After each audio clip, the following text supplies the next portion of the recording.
So question number 12 है A B and C are partners वो partners in a form having capital of 2 lakh and 2,80,000 respectively on 1st April 2015. Their current account balance were A 20,000, B 10,000 and C 5,000. Debit. According to the partnership deed, partner were entitled to interest on capital at the rate 10% per annum. B, being a working partner, was also entitled to a salary of 6,000 per quarter.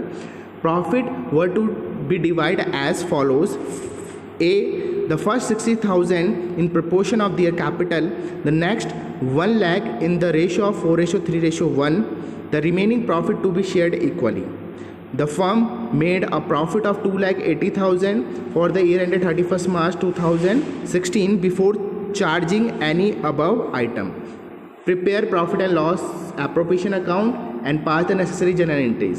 So journal entries हम इस पर नहीं करेंगे because हम में जो main focus है अभी वो क्या है, वो है फिक्स्ड कैपिटल अकाउंट. सो हम फिक्स्ड कैपिटल अकाउंट कैसे बनाते हैं वो करेंगे, जनरल एंट्री में आपको बता दूंगा. सो क्वेश्चन इस प्रकार से है, ए बी सी पार्टनर है, उनकी जो कैपिटल है 2,80,000 है ऑन 1st April 2015 को. उनके करंट अकाउंट के बैलेंस दे रखे हैं A 20,000, B 10,000 and C 5,000 debit, यानी इसका क्या है, डेबिट बैलेंस है करंट अकाउंट का. सो मैंने कल आपको बताया था कि अगर पार्टनर्स कैपिटल अकाउंट फिक्स्ड हो तो करंट अकाउंट का बैलेंस दिया भी हो सकता है और नहीं भी दिया हो सकता है. ठीक है, तो अगर बैलेंस दिया है तो कल हमें क्वेश्चन में बैलेंस नहीं दिया तो हमने डायरेक्ट क्वेश्चन किया था. इसमें बैलेंस दिया है तो हम बैलेंस पहले रखेंगे तब जाके हम बाकी एंट्रीज करेंगे. Is it clear? और इसमें करंट अकाउंट का बैलेंस दे रखा है तो ये अंडरस्टूड है कि क्या है, ये फिक्स्ड कैपिटल है. करंट अकाउंट का बैलेंस दिया होगा तो इसका मतलब क्या है, अंडरस्टूड है कि क्या है, ये फिक्स्ड कैपिटल अकाउंट है. अगर ये फ्लैक्चुएटिंग होता तो इसमें करंट अकाउंट का बैलेंस नहीं दिया होता. ठीक है, उसके बाद है according to partnership deed. Partnership deed के अनुसार जो पार्टनर्स है उनको क्या किया जाएगा, 10% पर एनम का इंटरेस्ट ऑन कैपिटल एंटाइटल किया जाएगा. और बी एक वर्किंग पार्टनर है इसलिए उसे 6,000 पर क्वार्टर की क्या दी जाएगी, सैलरी दी जाएगी. Is it clear? 6,000 पर क्वार्टर, एक साल में 4 क्वार्टर होते हैं तो हर क्वार्टर में उसको 6,000 सैलरी मिलती है. तो एक साल में 4 क्वार्टर होते हैं तो हमें पर ईयर का निकालना पड़ता है, तो इंटू 4 कर देंगे तो यानी 6 4 जा 24,000 पर ईयर के हिसाब से, पर एनम के हिसाब से उसे सैलरी दी जाएगी. प्रॉफिट कैसे बटेगा, ये प्रॉफिट को अलग अलग रेशो में डिस्ट्रीब्यूट कर रहा है. ठीक है, ये पहले बोल रहा है कि पहले के जो 60,000 है, जो भी प्रॉफिट आएगा, जो भी डिविजिबल प्रॉफिट आएगा वो कैसे बटेगा, पहले के 60,000 उनके कैपिटल के रेशो में बटेंगे. फिर नेक्स्ट जो 1 लाख है वो 4:3:1 में बटेंगे. और रिमेनिंग जो प्रॉफिट है वो कैसे होगा, टू बी शेयर्ड इक्वली, जो बचा हुआ प्रॉफिट होगा उसे इक्वली डिस्ट्रीब्यूट करेंगे. और हमें जो प्रॉफिट दे रखा है वो कितना दे रखा है, 2,80,000 दे रखा है. ठीक है, सो हम क्वेश्चन करते हैं स्टार्ट. इसका सॉल्यूशन है, स्टार्ट करते हैं प्रॉफिट से. तो प्रॉफिट हमारे पास है 2,80,000 का. ठीक है, सो बाई P&L अकाउंट के नाम से हमने 2,80,000 लिख दिए. इंटरेस्ट ऑन कैपिटल देना है कितना, 10% पर एनम का. और जो उनकी कैपिटल है वो कितनी है, 2,80,000. सो 2 लाख का 10% 20,000, 2 लाख का 10% 20,000 है एंड 80,000 का 10% 8,000. सो 48,000 टोटल आ गया. Is it clear? बी को सैलरी देनी है 6,000 पर क्वार्टर. Is it clear? पर क्वार्टर. सो बी को सैलरी देनी है 6,000 पर क्वार्टर. सो ईयरली क्या करेंगे, एक साल में 4 क्वार्टर होते हैं, इंटू 4 कर दिया तो 6,000 into 4 equal to 24,000. Is it clear? अब देखो जो मेन इसमें है, ये क्वेश्चन मैंने इसलिए पहले से करके रखा है, जो मेन इसमें पॉइंट है वो मैं आपको समझा देता हूँ.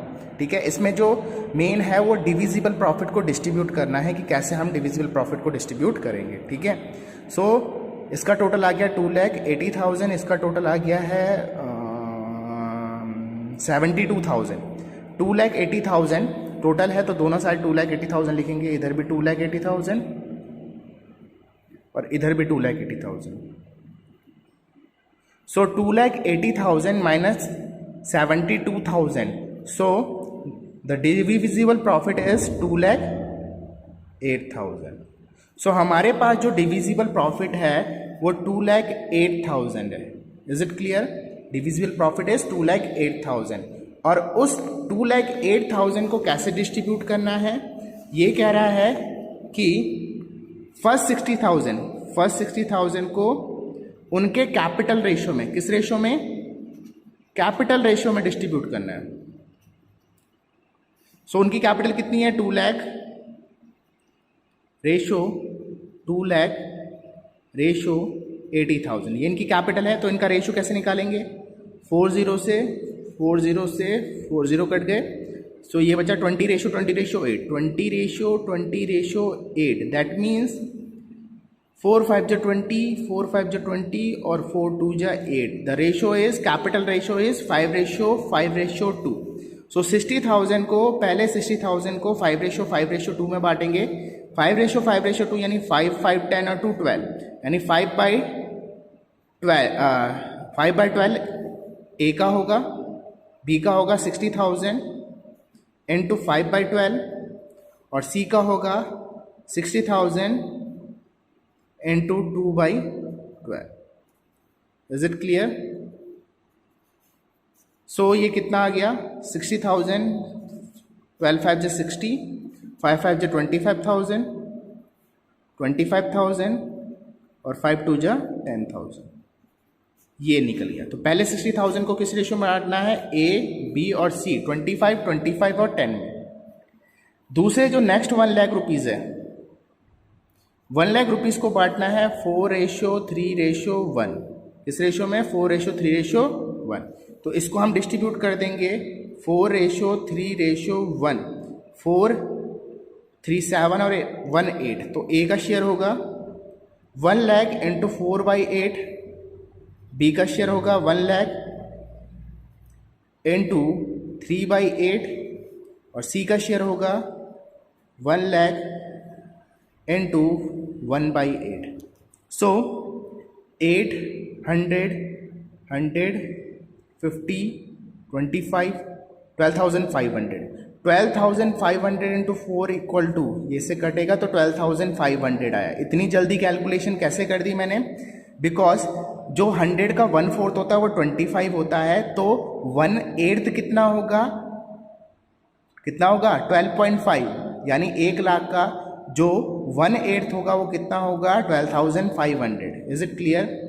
आ रहा समझ में? सो अगर ऐसे नहीं आ रहा है तो ऐसे भी कर सकते हो आप। 1 लाख का आधा कितना होता है, 1/8 निकालना है। 1 लाख का आधा कितना होता है, 50,000। 50,000 का आधा 1/4 होगा, कितना होता है, 25,000। 25,000 का आधा 1/4 का आधा 1/8 होता है, यानी 12,500। तो 12,500 इंटू 4 करेंगे तो कितना आएगा, 50,000। Is it clear? इसे भी काटेंगे तो 12,500 आएगा। 12,500 इंटू 3 करेंगे, 12,500 इंटू 3 37,500 और इसका 1 करेंगे तो 12,500। सो नेक्स्ट 1 लाख को ऐसे बांटना है। Is it clear? नेक्स्ट ये बोल रहा है रिमेनिंग प्रॉफिट को इक्वल रेशो में बांटना है, यानी 1:1:1 में बांटना है। और रिमेनिंग प्रॉफिट कितना है, हमारे पास जो डिविजिबल प्रॉफिट है वो 2,08,000 था। Is it clear? अब उसमें से हम 60,000 डिस्ट्रीब्यूट कर चुके हैं, 1 लाख डिस्ट्रीब्यूट कर चुके हैं, यानी कितना, 1,60,000 डिस्ट्रीब्यूट कर चुके हैं। 60,000 552 में, 1 लाख 431 में, और बाकी का बचा इक्वली करना है। तो टोटल डिविजिबल प्रॉफिट है 2,08,000, उसमें से 1,60,000 माइनस करेंगे तो 48,000 आएगा। तो 48,000 को ए, बी और सी में कैसे डिस्ट्रीब्यूट करेंगे, 48,000 इंटू 1/3, 48,000 इंटू 1/3 और 48,000 इंटू 1/3, जो आ जाएगा 16 3 जा 48, 16,000 एंड 16,000। सो प्रॉफिट कैसे डिस्ट्रीब्यूट होगा देख लीजिए। ए का जो शेयर होगा, ए को पहले कितना मिलेगा, 25,000 प्लस दूसरा 1 लाख में कितना मिल रहा है उसे, 50,000, और 48,000 में उसे कितना मिल रहा है, 60,000। तो इसका टोटल क्या हो गया, 50 75 85 91,000।